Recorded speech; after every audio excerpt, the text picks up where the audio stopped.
Дали очекувате радикални реакции на граѓаните со оглед на вчерашниот протест?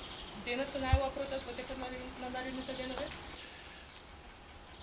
Прво, граѓаните имаат право на протест и тоа право никој не може да го суспендира.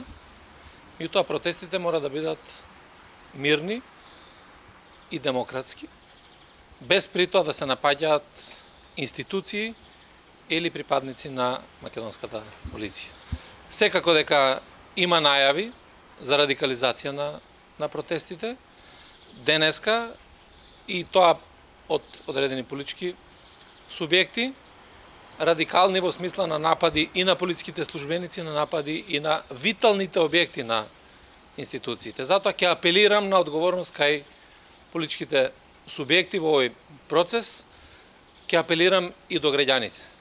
Навистина да го зачуваме редот, мирот и безбедноста на сите, и на институциите, и на граѓаните, и секако дека еден мирен и демократски процес е вредност на едно општество.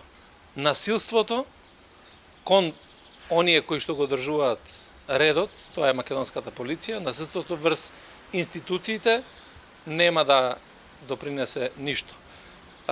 Вчера имавме обиди за ескалација на настаните, имаме 4 полициски службеници кои што се повредени.